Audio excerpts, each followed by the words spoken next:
Halo Tribuners, Anda sedang menyaksikan live update Tribun News edisi Selasa 7 Juni 2022 petang. Seperti biasa, kami akan sajikan informasi terkini dari berbagai daerah yang akan dilaporkan secara langsung oleh reporter kami di lapangan. Bersama saya, Dea Mita, inilah live update selengkapnya. Kita menuju kabar pertama, Tribuners, renovasi Pasar Bersahati Manado sampai hari ini masih terus berlangsung. Seluruh bagian dari Pasar Bersahati Manado dilakukan renovasi oleh para pekerja. Renovasi Pasar Bersahati ini sendiri dilakukan untuk mempercantik pasar yang paling ramai di kota Manado ini. Terkait bagaimana perkembangan di lapangan dan juga situasi terkininya akan diinformasikan oleh rekan kami, Nilton Durado, reporter Tribun Manado yang sudah siap dengan laporannya. Silakan rekan. Baik, terima kasih rekan Firda. Anggaran sebesar 60 miliar dikucurkan oleh pemerintah Kota Manado untuk merenovasi Pasar Bersehati Manado yang ada di Kelurahan Calaca, Kecamatan Wenang, Kota Manado. Revitalisasi Pasar Manado sendiri sudah berlangsung selama 2 bulan dan sekarang kurang lebih sudah mencapai 50% pembangunannya. Tidak banyak bangunan yang dirubah, hanya ditambah dipercantik saja, dan pembangunan pasar ini sendiri diberi tanggung jawab penuh kepada PD Pasar. Dan memang kemarin sempat ada aksi mogok kerja karena beberapa karyawan belum dibayar upahnya selama 2 minggu lebih, dan aksi mogok kerja ini cukup mempengaruhi progres pembangunan Pasar Bersihati karena selama 2 pekan pembangunan Pasar Bersihati tidak bisa dilanjutkan karena pekerja banyak yang mogok kerja. Kurang lebih ada 37 orang yang mogok kerja, tapi upah mereka sudah diselesaikan pada kemarin hari. Semua pekerja sudah dibayar sesuai dengan upah yang mereka kerjakan, dan sekarang pembangunan Pasar Bersihati sudah kembali jalan lagi. PD Pasar sendiri menargetkan penyelesaian Pasar Bersihati Manado itu akan selesai pada bulan Agustus nanti, bulan Agustus 2022. Dan imbas dari renovasi Pasar Bersihati ini adalah ada ratusan pedagang yang harus merelokasi tempat mereka atau rela meninggalkan tempat jualan mereka untuk pindah ke tempat yang baru. Nah, mereka pindah ke salah satu badan jalan yang ada di depan Pasar Bersihati sendiri, tapi pemerintah Kota Manado mengambil kebijakan untuk menutup sementara jalan ini agar bisa digunakan oleh para pedagang yang berjualan, mulai dari pedagang rempah-rempah, daging, ikan, hingga pakaian-pakaian yang pindah sementara menggunakan badan jalan ini. Demikian rekan Dea. Baik, terima kasih rekan Nelton untuk laporan Anda dari Manado. Selamat kembali bertugas. Kita beralih ke Papua, Tribuners. Jajaran Polda Papua Barat kembali menggelar apel gelar pasukan dalam rangka kesiapan pengamanan side event W20 dan juga Y20 di Kabupaten Manokwari, Papua Barat. Apel gelar pasukan ini juga melibatkan Kodam 18 Kasuari, Polres Manokwari, kemudian Dinas Perhubungan dan juga Brimob Polda Papua Barat. Untuk informasi lebih detailnya akan dilaporkan oleh rekan kami Sofwan Asarir Harusun yang sudah siap dengan informasinya. Silakan rekan. Baik, Dea dan juga Tribuners dimanapun Anda berada, hari ini dapat saya kabarkan dari Kabupaten Manokwari, Provinsi Papua Barat, bahwasannya sebanyak 595 personil dari instansi TNI Polri dan juga Dinas Perhubungan Provinsi Papua Barat telah diarahkan untuk melaksanakan apel gabungan di Mapolda Papua Barat itu sendiri. Dan pada hari ini jajaran Polda Papua Barat langsung mengerahkan beberapa personil untuk melakukan pengamanan dan juga siaga di beberapa titik yang akan menjadi jalur yang akan menjadi tempat atau persinggahan di para kontingen dari beberapa daerah di Papua Barat pada saat pelaksanaan W20 yang akan digelar pada besok nanti. Dan berdasarkan keterangan yang kami peroleh dari Kapolda Papua Barat itu sendiri, beliau menyampaikan bahwa terkait dengan terkait dengan penolakan dan beberapa isu yang mencuat beberapa hari ini, pihaknya akan menekankan para personil yang akan diterjunkan di beberapa titik agar tetap waspada dan juga tetap mengenali lingkungan sekitar sehingga tidak terjadi hal-hal yang tidak diinginkan dan mencoreng citra Provinsi Papua Barat sebagai tuan rumah W20 itu sendiri.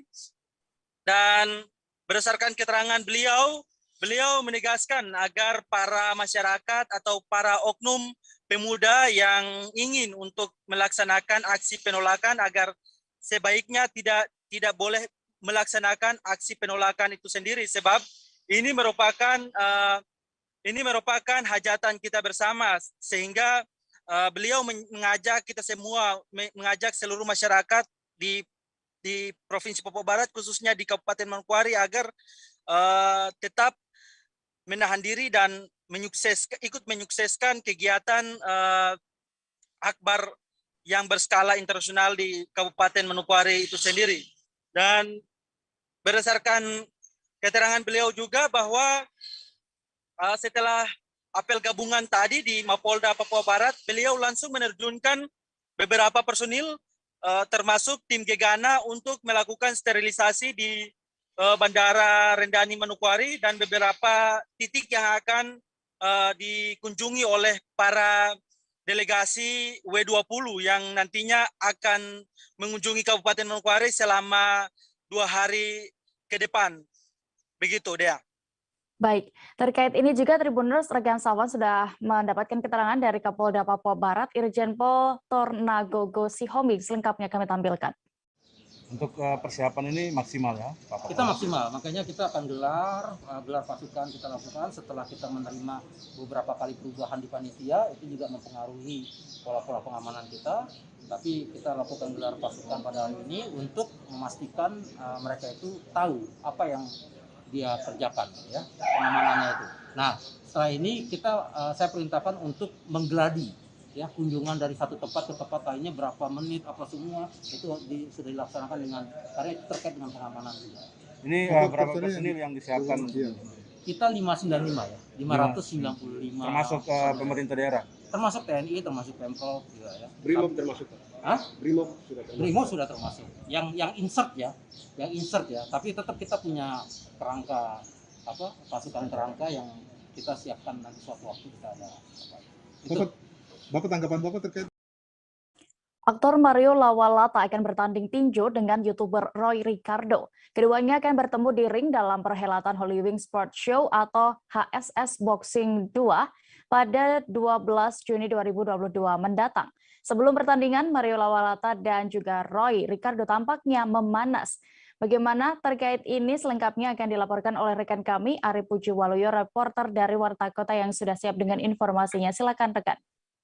Baik, terima kasih rekan dia. Iya, Mario Lawalata dan Roy Ricardo masuk ke dalam daftar pertandingan Holy Wing Sports Show Boxing 2 yang akan digelar di Holy Wing Gatsu Club V, Jakarta Selatan pada 12 Juni 2022. Holy Wing Sports Show ini sebelumnya sukses menggelar pertandingan antara Vicky Prasetyo melawan Aldi Taher, sehingga dengan ambience yang masih besar, mereka pun menggelar lagi pertandingan tinju antar artis dan juga pro fight. Dan kali ini nama Mario Lawalata masuk dalam daftar Celebrity Fight melawan Roy Ricardo. Dan sebelumnya Mario Lawalata sempat diejek dan juga direndahkan oleh Roy Ricardo dengan hadiah. Roy Ricardo memberikan hadiah berupa papan bunga bertuliskan RIP Mario Lawalata yang nantinya akan bertanding di 12 Juni 2022. Lalu pada press round kedua, Mario Lawalata membalas ejekan Roy Ricardo dengan membawa tong sampah pada saat jumpa pers tersebut, dan kemudian Mario Lawalata menyebut ini untuk Roy Ricardo. Kenapa Mario Lawalata membawa tong sampah? Karena memang Mario Lawalata menganggap Roy Ricardo adalah lawan yang sampah untuknya karena terlalu banyak bicara dan selalu mengeluarkan omong kosong. Sementara itu Roy Ricardo menanggapinya dengan tenang dan menganggap bahwa Mario Lawalata bukan lawan yang sepadan. Bahkan Roy Ricardo menganggap Mario Lawalata itu pantas melawan anak didiknya, yaitu anak kecil dengan usia sekitar 5-8 tahun. Kemudian Mario Lawata dan Roy Ricardo berjanji akan membuat sebuah pertandingan yang memukau pada saat pertandingan tinju nanti. Pertandingan nantinya juga akan diisi oleh beberapa artis seperti Nikita Mirzani melawan Dinar Kendi, lalu ada Irma Dharma Wangsa melawan Barbie Kumalasari, lalu ada Nicola Sean melawan Sabian Tama, dan terakhir ada pertandingan El Rumi melawan Winston Renaldi. Terima kasih rekan dia. Baik, terima kasih rekan Ari Puji untuk laporan Anda. Selamat kembali bertugas. Kita beralih ke informasi berikutnya. Menghemat biaya untuk pakan, peternak itik di Kabupaten Hulu Sungai Utara atau HSU biasanya membuat pakan sendiri. Para peternak ini membuat pakan ternak itiknya dengan memanfaatkan hasil alam berupa batang pohon rumbia yang memang mudah ditemui di daerah rawa. Lalu seperti apa proses pembuatannya akan diinformasikan oleh rekan Reni Kurniawati yang sudah bergabung bersama kami di sana. Silakan rekan. Ya, terima kasih Dea. Ya, betul sekali Dea. Perlu diketahui bahwa Kabupaten Hulu Sungai Utara di Provinsi Kalimantan Selatan merupakan daerah rawa yang memiliki daerah rawa sangat luas. Karenanya banyak ditumbuhi oleh tanaman rumbia. Tanaman rumbia sendiri banyak memiliki manfaat dan bisa dimanfaatkan oleh masyarakat, di mana seperti daunnya untuk di daerah pedesaan masih biasa digunakan untuk atap rumah dan juga pelepahnya untuk kayu bakar, sedangkan di bagian pangkal akarnya biasa untuk diolah menjadi makanan sayuran seperti itu. Nah, untuk bagian batangnya, masyarakat dari warga Kabupaten Hulu Sungai Utara memanfaatkannya untuk campuran pakan itik. Kabupaten Hulu Sungai Utara juga terkenal sebagai daerah kabupaten yang memiliki peternak itik paling banyak di Kalimantan Selatan, baik dari hasil telurnya sendiri maupun dari itik pedaging. Karenanya tidak heran jika warga Kabupaten Hulu Sungai Utara banyak yang memelihara itik. Dan untuk mengurangi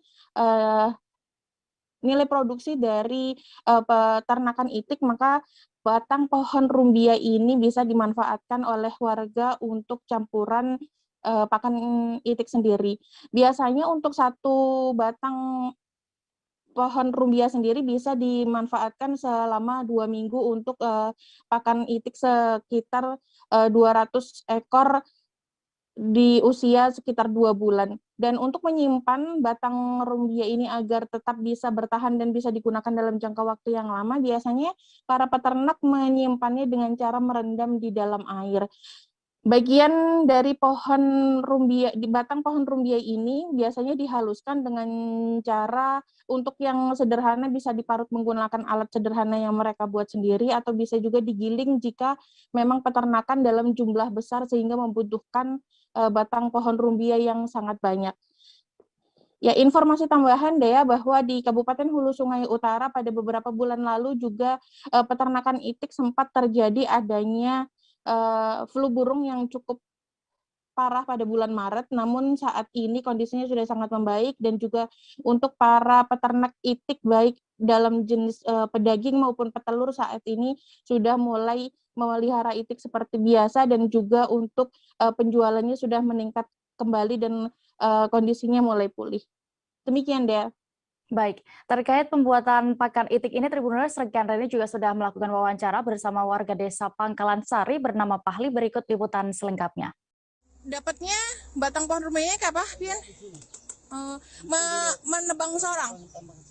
Oh, biasanya bonggolnya tuh dipakai yang segan. Kita bikin sagu kan, bisa. Bila kita pakai sagu, kita makan sama itik bisa juga. Oh, yang bagian pangkal yang biasanya segan di sayur itu? Iya. Oh. Ujungnya sayur. Oh, ini. Paman ngaran pian siapa? Pahli. Fahri.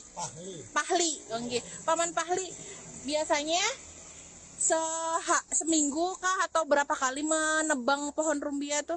Kalau kita itiknya sedikit ini 1 bulan 1 kayu. Oh, jadi bisa disimpan lama ya? Iya. Supaya kada buruk kayak apa? Disimpan dalam air. Oh, direndam. Harus direndam ya, supaya nggak kering ya? Iya. Oh, iya. Jadi bisa tahan berapa lama kalau direndam tuh? Seminggu? Sebulan. Sampai habis. Oh. Terus kalau mau perlu dipakai baru diambil gitu ya. Dipotong bagi 4. Pakai parutan seperti itu. Kalau untuk yang jumlah besar biasanya orang pakai mesin ya. Tapi kalau untuk yang manual seperti ini masih pakai parutan. Parutannya kayak apa ini?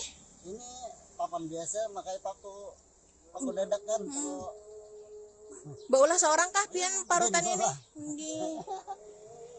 Jadi dari papan yang diletakkan beberapa banyak paku ya pemennya, paku kecil. Pasak-pasak kan jadi kan. Jadi perudannya. Parutan. Baru digosok kayak gitu ya pemennya. Oh, jadi gosok lalu jadi ringan. Nah, jadi kan halus. Yang pakai. Kita beralih ke informasi berikutnya, Tribuners. Juru bicara Partai Bharatiya Janata Party atau BJP, Nupur Sarma dikabarkan menghina Nabi Muhammad SAW. Pernyataan yang dinilai sebagai hinaan itu dilontarkan Sharma dalam acara debat di televisi nasional India. BJP sendiri merupakan partai berkuasa di India yang juga merupakan partai dari Perdana Menteri India Narendra Modi. Komentar bernada menghina Nabi Muhammad telah memicu kerusuhan syarat kekerasan di Kanpur, Uttar Pradesh. Terkait itu, Koordinator Das Anti-Islamofobia Syarikat Islam atau SI Ferry Joko Juliantono menyatakan pihaknya mengutuk keras komentar politisi India Nupur Sharma. Sharma dianggap telah menghina Nabi Muhammad karena menikahi Aisyah yang masih di bawah umur. Ia juga menyebut Islam menganut teori bumi datar. Ferry berpendapat pernyataan Sharma sangat jelas telah dilandasi sikap Islamofobia. Sekjen SI itu juga menambahkan ungkapan dan perilaku Sharma dan partainya jelas mengingkari sikap luhur PBB, di mana telah menetapkan 15 Maret 2022 sebagai Hari Anti-Islamofobia. Dengan situasi ini, Ferry mendesak pemerintah Indonesia untuk memberikan kutukan terhadap BJP. Tak hanya itu, pihaknya juga meminta pemerintah India untuk meminta maaf kepada umat Muslim di seluruh dunia. Sementara itu, sejumlah negara seperti Arab Saudi, Qatar, Kuwait, hingga Iran dan Pakistan juga sudah menyampaikan kecaman terhadap pemerintah India. Mereka memanggil duta besar India di negaranya dan menyerahkan catatan resmi, ungkapan kekecewaan dan penolakan total atas komentar politisi BJP tersebut. Dari sisi pidana, saat ini Sharma menghadapi 3 pelaporan kepada polisi.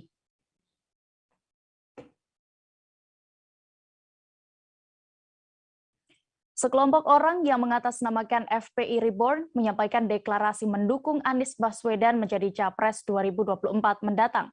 Aksi mereka dilakukan di Patung Kuda Gambir, Jakarta Pusat pada Senin 6 Juni 2022 kemarin. Sejumlah foto memperlihatkan sekelompok orang berbaju serba putih dan membawa bendera putih besar dengan tulisan FPI berwarna hijau.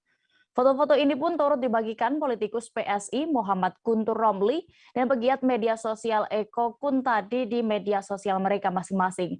Terkait ini, Dewan Pimpinan Pusat atau DPP FPI membantah aksi yang mengatasnamakan FPI Reborn tersebut. Ketua Umum DPP FPI Muhammad Alatas menyebutkan pengurus dari tingkat pusat sampai ranting tidak pernah mengundang, menggerakkan, dan melakukan aksi dengan tema apapun pada Senin 6 Juni 2022. Terkait undangan yang disebar, itu adalah palsu tanpa dibubuhkan tanda tangan maupun stempel dengan mengatasnamakan M. Fahril sebagai koordinator aksi. Menurutnya ada gerakan yang sangat berbahaya, menggerakkan massa tidak dikenal dengan menggunakan nama FPI untuk mendeklarasikan Anies. Front Persaudaraan Islam juga menuding adanya operasi intelijen hitam dengan metode false flag yang didesain untuk memainkan kembali narasi Islamofobia dengan mendiskreditkan elemen umat Islam. DPP Front Persaudaraan Islam menegaskan belum menentukan sikap apapun terkait pemilihan presiden pada 2024. Selain itu, menurut Alatas, sejak Front Persaudaraan Islam berdiri, kelompoknya tidak pernah terlibat dalam aksi dukung-mendukung calon presiden 2024 manapun. Di sisi lain, Ketua Bidang Advokasi DPP FPI Aziz Yanuar juga mempertanyakan klaim mengatasnamakan FPI Reborn atas dukungan terhadap Anies Baswedan pada Pilpres 2 tahun mendatang. Menurutnya, suara FPI memang menjadi daya tarik politik. Namun saat ini secara resmi DPP FPI belum menentukan sikap apapun perihal peristiwa politik 2024 mendatang dan turunannya. Meski demikian, Yanuar mengungkapkan bahwa FPI jelas memiliki beberapa kriteria yang tegas untuk tahun 2024 mendatang. Kita menuju informasi berikutnya, Tribuners. Pemimpin tertinggi organisasi Khilafatul Muslimin Abdul Qadir Baraja ditangkap di Bandar Lampung.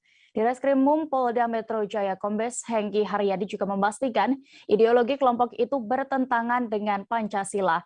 Para jemaah Khilafatul Muslimin mengaku kecewa dengan penangkapan tersebut. Beberapa dari mereka juga menyambangi Polda Metro Jaya. Amir Wilayah Khilafatul Muslimin Bekasi Raya, Abdus Salma, telah mengonfirmasi penangkapan itu. Meski begitu, dia mengaku tak tahu perihal kasus yang menjerat pimpinannya. Abu merasa keberatan jika penangkapan Abdul Qadir dikaitkan dengan polemik konvoi motor khilafah yang ramai belakangan ini. Adapun konvoi syiar khilafah yang ramai di wilayah Jawa, menurut Abu bukanlah berasal dari instruksi pusat atau Baraja.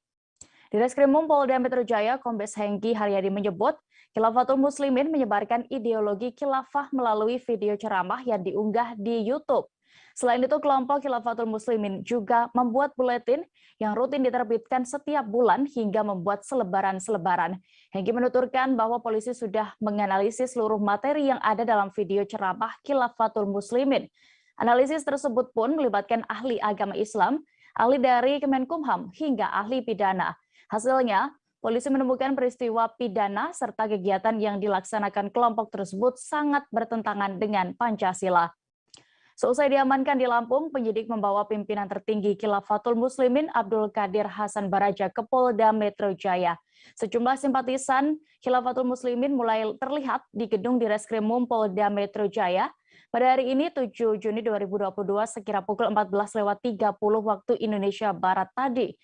Para simpatisan itu mayoritas menggunakan baju gamis dan peci berwarna putih hijau. Sebelumnya Abdul Qadir Hasan Baraja ditangkap saat sholat subuh di Masjid Khilafatul Muslimin yang berada di kantor pusat Lampung. Sejumlah jemaah menyebut aksi penangkapan itu tidak merupakan tindakan zolim dari pemerintah. Terkait ini, Tribuners, berikut keterangan dari Kabid Humas Polda Metro Jaya, Kombes Pol Endra Zulpan, selengkapnya kami tampilkan. Assalamualaikum warahmatullahi wabarakatuh. Selamat pagi, salam sejahtera untuk kita semua. Rekan-rekan sekalian, pada kesempatan ini saya akan menyampaikan terkait dengan kegiatan yang dilakukan oleh Polda Metro Jaya, khususnya jajaran dari Direktorat Kriminal Umum Polda Metro Jaya, bahwa pada hari ini, tepatnya pukul 06.30 waktu Indonesia bagian Barat, tim dari Polda Metro Jaya dipimpin oleh Direktur Kriminal Umum Polda Metro Jaya, Kombes Hengki Haryadi, telah melakukan penangkapan terhadap pimpinan Khilafatul Muslimin atas nama Abdul Qadir Hasan Baraja. Yang bersangkutan kita tangkap tentunya sesuai dengan SOP dan juga kita lakukan secara humanis dengan juga melibatkan Forkopimda dari Bandar Lampung. Saat ini tim dari Polda Metro Jaya sedang membawa pimpinan tertinggi Khilafatul Muslimin menuju Jakarta dan akan kita lakukan pemeriksaan. Duta Besar Indonesia untuk Swiss Mulyaman Haddad menyebut bahwa saat ini negara Swiss mulai memasuki musim panas. Hal itu membuat kepolisian Swiss optimis dapat segera menemukan Emeril Khan Mumtaz atau Eril yang dilaporkan hilang sejak 26 Mei 2022 lalu di Sungai Aar, Swiss. Kepolisian Bern optimis bahwa kenaikan suhu di Swiss akan berdampak positif terhadap pencarian anak Gubernur Jawa Barat Ridwan Kamil itu. Menurut Kepolisian Bern, naiknya suhu pada musim panas akan menambah debit air dan meningkatkan aktivitas pengunjung di Sungai Aar. Meningkatnya aktivitas di sungai tempat hilangnya Eril itu diharapkan dapat berkontribusi positif dalam proses pencarian almarhum. Pencarian Eril secara intensif juga masih terus dilakukan dengan berbagai metode seperti patroli darat, patroli air dengan perahu, penerbangan drone, kemudian menggunakan alat untuk mengetahui kondisi bawah air, penugasan penyelam, dan penggunaan anjing pelacak. Upaya itu dilakukan mulai dari titik Eril berenang hingga Danau Wahlen di Walensee. Pencarian tersebut kurang lebih dilakukan sejauh 29 km. Diketahui Eril diyakini telah wafat karena tenggelam di Sungai Ar. Hal ini berdasarkan evaluasi dan ikhtiar yang dilakukan pihak keluarga secara maksimal, termasuk meminta pendapat dari para ulama dan Majelis Ulama Indonesia atau MUI. Ridwan Kamil mengungkapkan dugaan penyebab terseretnya Emeril Khan di Sungai Ar, Bern, Swiss. Menurutnya, dan ia menduga bahwa putra sulungnya itu mengalami kram saat berenang di Sungai Ar. Kita beralih ke kabar berikutnya. Kasus pembunuhan sejoli Handi Saputra dan Salsabila di Nagrek, Jawa Barat memasuki babak baru. Terdakwa Kolonel Infanteri Priyanto dijatuhi hukuman seumur hidup dan dipecat dari TNI terkait perkara itu. Priyanto pun menyatakan pikir-pikir untuk mengajukan banding atas vonis tersebut.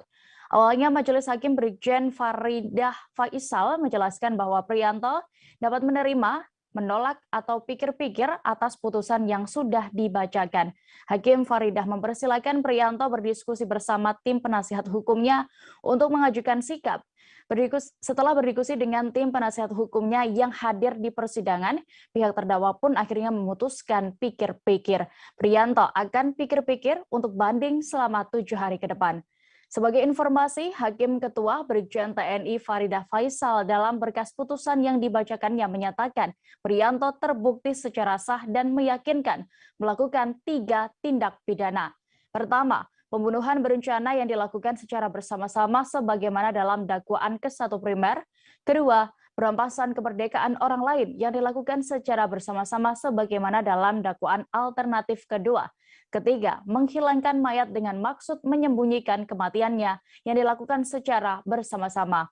Kasus ini diketahui bermula ketika Kolonel Priyanto dan 2 anak buahnya menabrak Handi dan Salsa di Nagrek.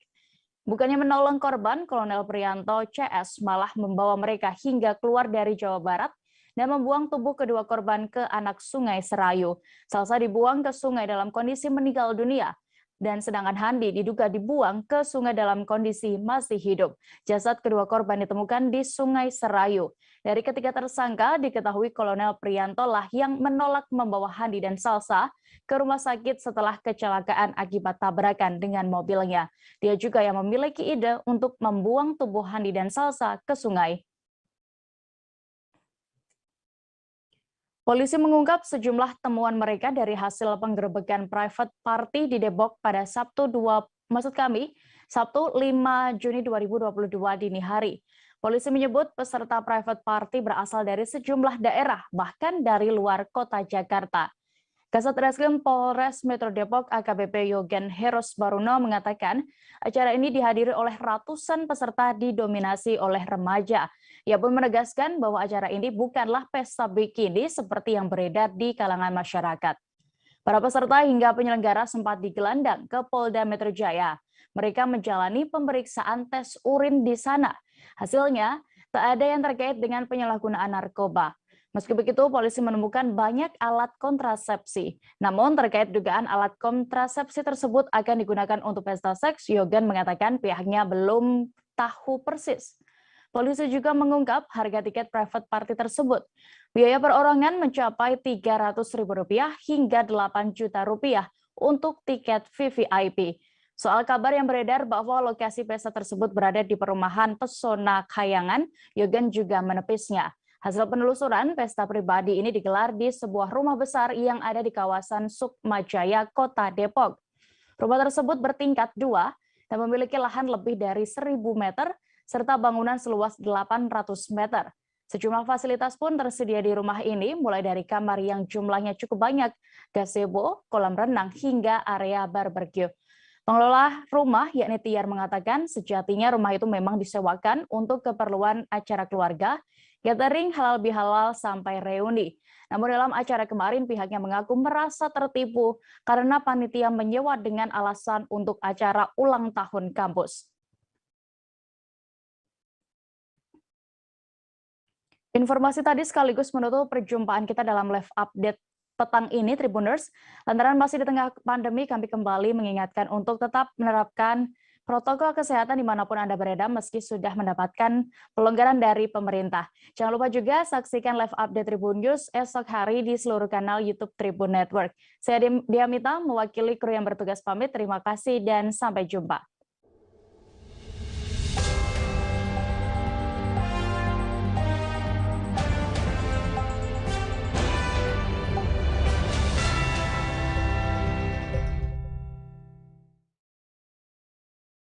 Jangan lupa like, subscribe, dan share ya!